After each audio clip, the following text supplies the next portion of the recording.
Kidlat News Updates.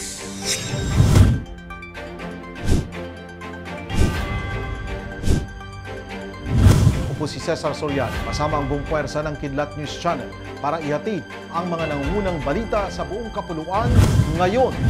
Nagdesisyon ng isang House panel ngayong araw, December 5, na i-cite in contempt ang SMNI anchor na si Jeffrey K. Eric Celis. Ito ay matapos tumanggi si Celis na pangalanan ng kanyang source sa isiniwalat nito sa isang TV program na 1.8 billion pesos umano ang travel fund ni House Speaker Martin Romualdez na kalaunay inamin nitong hindi totoo. Sa naging mosyon ni Surigao del Sur Representative Johnny Pimentel sa Committee on Legislative Franchises meeting, ipinakontempt si Celis dahil bukod sa nagmamatigas ito ng tanungin sa pinagmulan ng nasabing impormasyon, disrespectful umano ang nagiging asal ng SMNI host. Sa naunang pagdinig nung nakaraang linggo, sinabi ni Celis na sa empleyado raw ng Senado nagmula ang ibinulgar nito, bagay na itinanggi naman ni Senate President Juan Miguel Zubiri. Nilinaw din ni Representative Pimentel na 40 million pesos lamang ang actual travel budget ng House Speaker. Inilabas na ng Mindanao State University o MSU ang obituaryo para sa mga biktima ng pambobomba sa universidad noong linggo, December 3. Sa isang Facebook post, kinilala ang mga biktima na si Junray Barbante, Janine Arenas, Evangeline Arumin at Riza Daniel.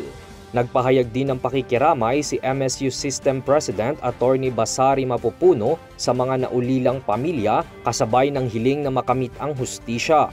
Una nang inako ng Islamic State Group ang responsibilidad sa pagdedetonate ng improvised explosive device sa Dimaporo Gymnasium kung saan ginanap noon ang isang Catholic Mass na dinaluhan ng 4 na nasawi at higit 40 sugatang biktima.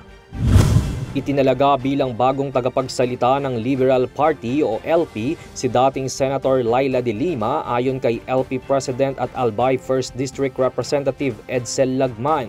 Ayon kay Lagman, ang pagkakapili kay de Lima ay nangyari matapos ang kanilang Party Management Committee meeting kahapon, December 4. Una nang naitalaga noon ng LP bilang Vice President for Policy, Platform and Advocacy si de Lima at ayon sa dating senador, nais nitong ipagpatuloy ang advokasya ng partido para sa good governance, social justice at liberalism. Pinasalamatan naman ni de Lima si Lagman at kanilang chairman na si dating Senator Kiko Pangilinan sa pagkakapili nito sa posisyon.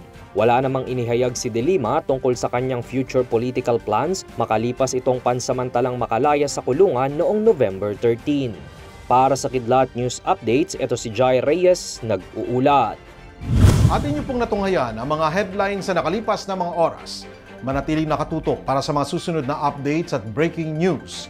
Ako po si Cesar Soriano, kasama nyo sa bawat pagputok ng balita.